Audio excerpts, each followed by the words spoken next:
the sun is shining, it's shining bright, surprising.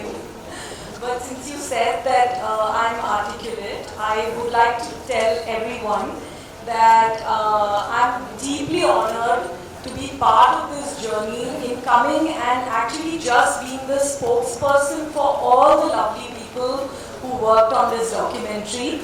I just happen to have that honor. They have been deeply involved in this, and they are the real people who must get the credit for this entire journey. And so... How does it feel to be part of history, the Oscar? That's the big one.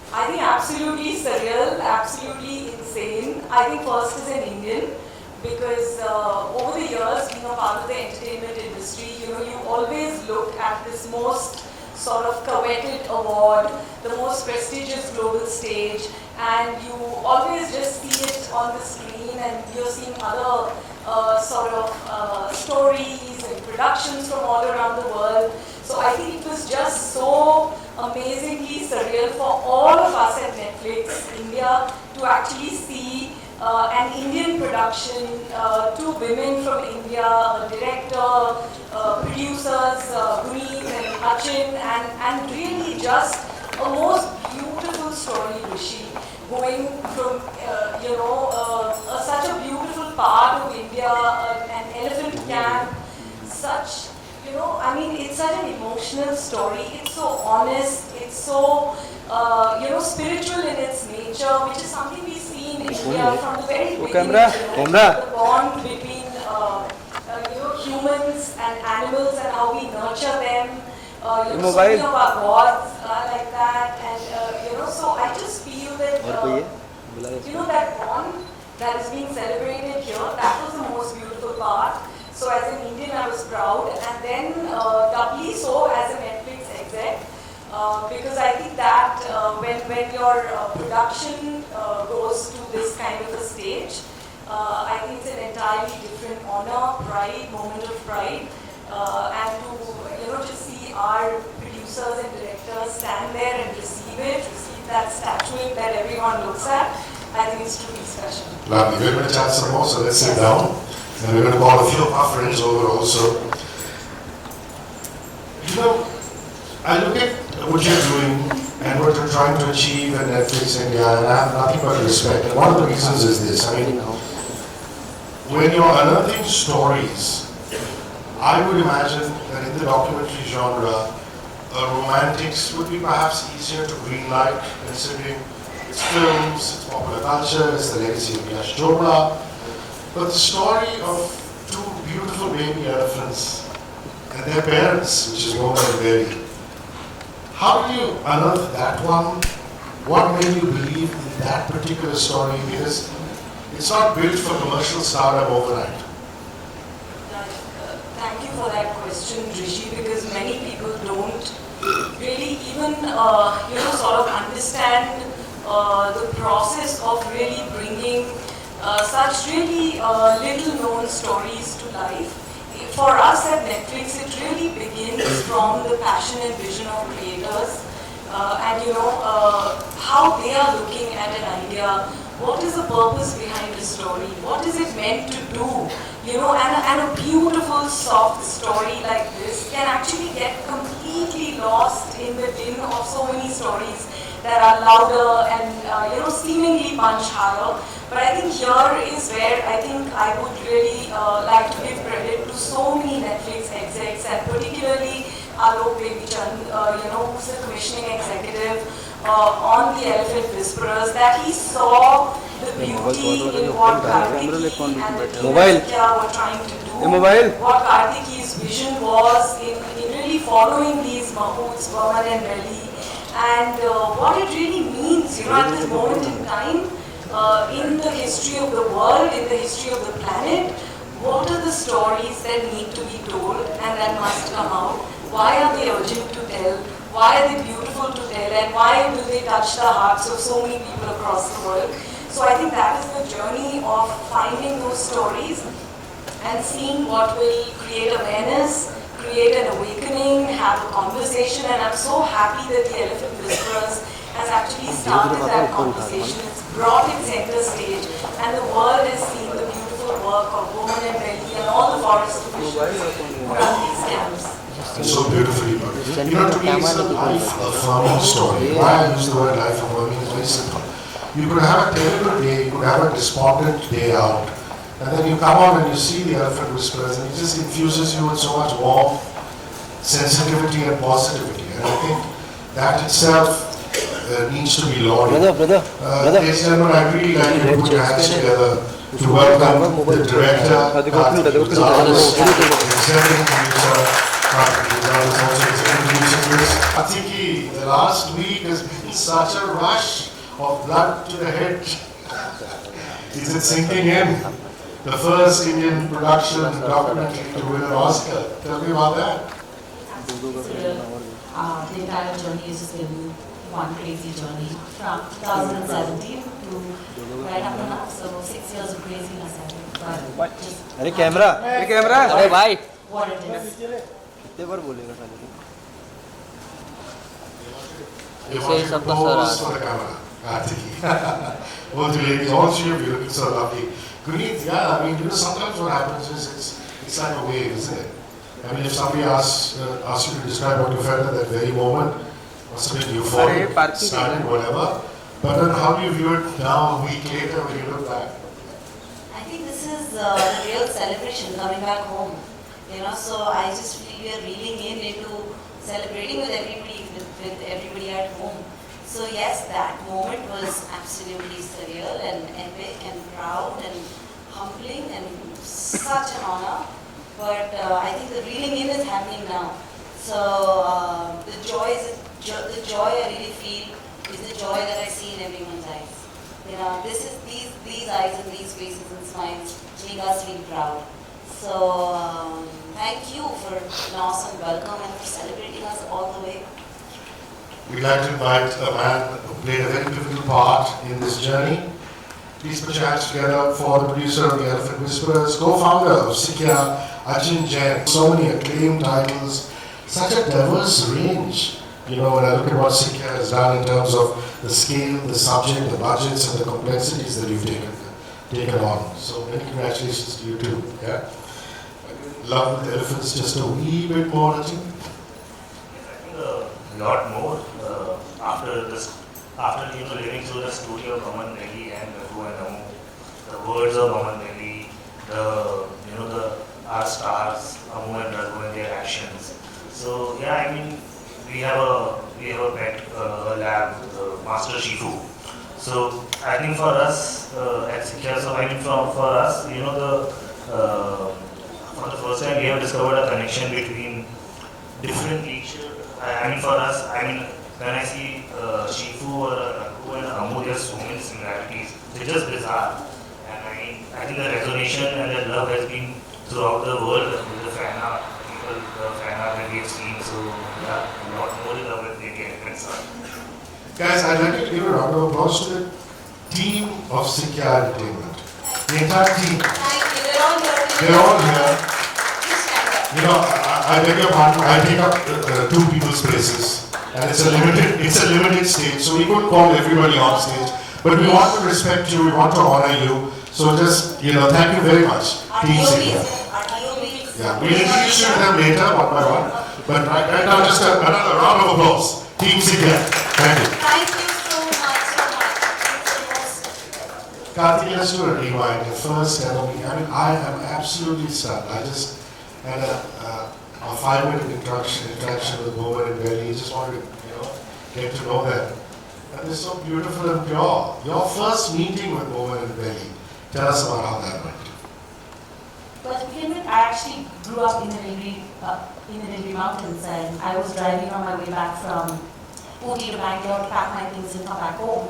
And that's when I saw baby Raghu, and he was just 3 months old at the time, and he had his trunk wrapped around a woman's arm, and we were walking off to the side of the road.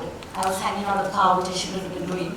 But then I actually pulled the car over to the side, and I jumped out and I went and joined them. We went down to the river for a bath, and that's when Raghu ran at full speed into the river, and I was seeing a baby elephant run so fast. He ran in, and he pretty much looked like a baby helicopter.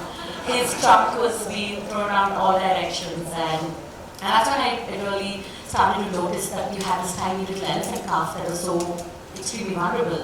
And that made me question why this calf was with a human being, because you had these two species here, and you had this beautiful unique bond that they share.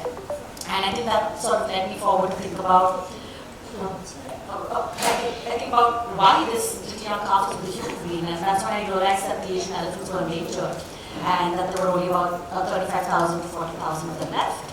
And here we have Lady Raghu, who was actually directly involved with how climate change is playing out, because his mother had wandered into a nearby herd.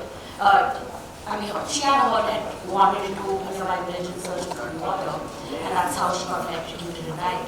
So I think the entire process of how that happened just wanted me to help protect elephants and to document this beautiful sacred bond that they share.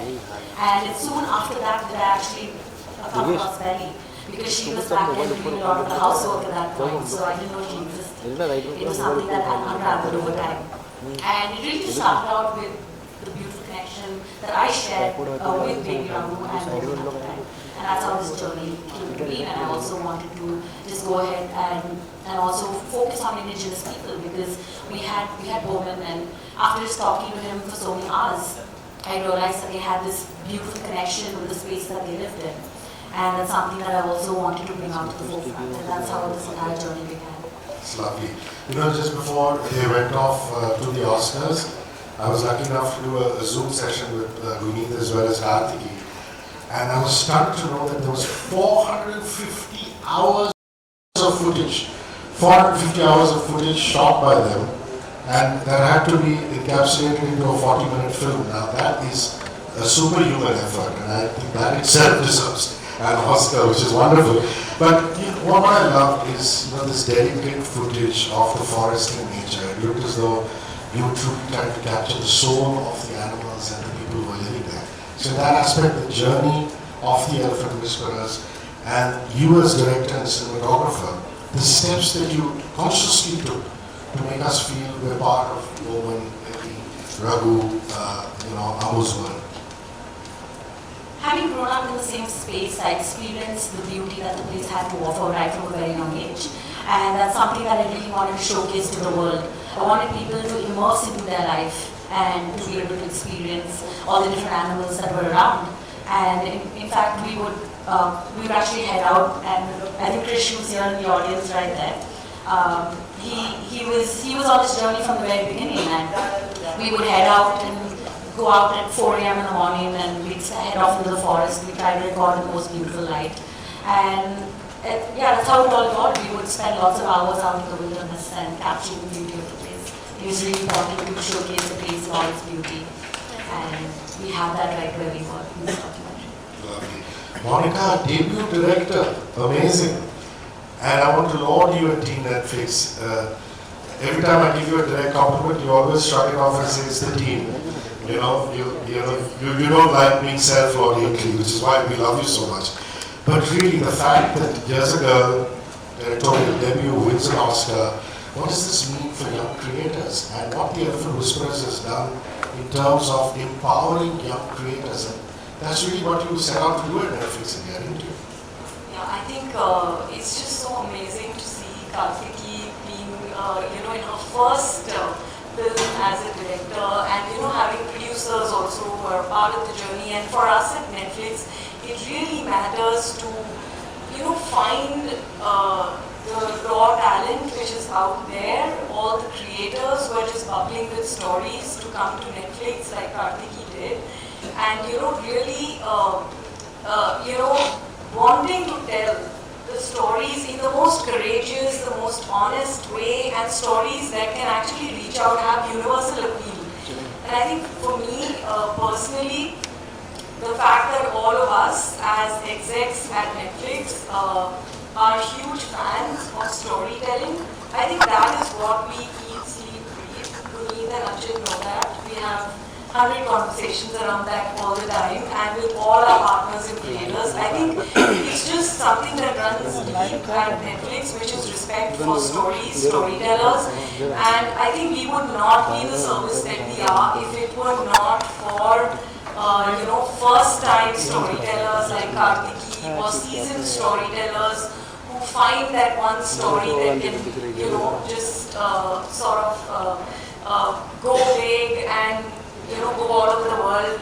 But I think fundamentally it is about the stories and the people who have the vision, passion, bring it together. We are there to be as strong creative enablers and to make their journey and their vision come to life. And all my friends from the media will agree when I say this, that it's wrong to be judgmental when people run after the masses, the larger stories, the low-hanging fruit, because that is a way of life that some producers have chosen for themselves. And it's wrong of us to judge them. But at the other end of the spectrum, you look at somebody like Guri Bonga, you look at Sikya, and you see that it's not just about the low-hanging fruit and running after the masses, it's also about the underrated stories. And instinctively, I always feel that you go after the underrated stories. Is that a conscious choice? I honestly feel very spiritual about my work. Sikya means keep learning, keep growing. Seek se Sikya bana. And I genuinely feel stories choose us. Be it Lunchbox, be it Puglet, be it Period End of Sentence, be it Elephant Whispers. I feel like stories choose us, and to show up with integrity and honesty every day is the job that we do. And everybody at Sikya and the beautiful, and we are empowered by Netflix, and we have a deep relationship, and I think it's deeply intuitive and instinctive to fall in love with the story, and we work in long format. It takes years for a story to come to life, and to show up every day with all your honesty is all we can do. And awards, rewards may follow, may not follow. This is epic that happened in our journey as filmmakers, but really I think at Sikya, as filmmakers, we are in service of the story and the filmmaker. Lovely. That's a spiritual answer. Wonderful. Actually, I see natural history filmmakers talk about this all the time, the complexities of shooting with nature, the complexities of shooting with wildlife. And you've done both of that. So I'd like you to talk about the challenges involved and, your perspective with the struggle and then the success after that. I think more than the struggle, I think the challenge in general was that we were shooting this around COVID. In a way, there were a lot of challenges. Of course, we were shooting in a remote area. The first time we met Kartiki was, I think, physically we met her after a year of and we had so many Zoom conversations over for a year. The fact that we were taking and we were operating in a time when the world was so negative, I think the story gave us a lot of hope. The fact, of course, when we saw some footage, we have never seen something like that. So I think yes, in general, the documentary has its own challenges. The fact that the journey for this documentary has been for 5 years, be it different schedules of shooting and filming in the remote area, or to even deal with that amount of footage. I think, but I think there was a vision that Kartiki had at the start of the when she set out, which was a sacred bond between the man and the nature. And somewhat I think over these many years at different stages with different HODs, different people coming together, we fought those challenges in a very joyous manner. So it never felt like probably on any other production that we might face, or the moment you think of wildlife or the nature, the kind of challenges. I think it was quite fun. It was quite fun to deal with baby elephants and just to be around them. So I think challenges were less and the process was more joyous for us. Okay, keep it fun. I just want to add there that when you look at the space of wildlife, you really look at women, the image of those long lenses, open jeeps. There's a very macho-ness to wildlife so many years. And there's this young woman, a natural history photographer with her purest vision. And I'm so grateful that she chose Sikya to produce and she reached out. So at any stage and at any audience that I get, I want to really say that that this has been one of the most beautiful journeys, and we got to learn a lot about wildlife with her on this journey, because it was also our first wildlife venture and a project. Lovely. Ladies and gentlemen, now I'd like you to like all of us, to welcome the true hero and heroine of the Elephant Whisperers. Now, before I call them on the stage, like I said, to call them mahouts would not encompass what they truly mean. They are parents. Parents to Raghu, to Amu. And here they are, Bowman and Benny.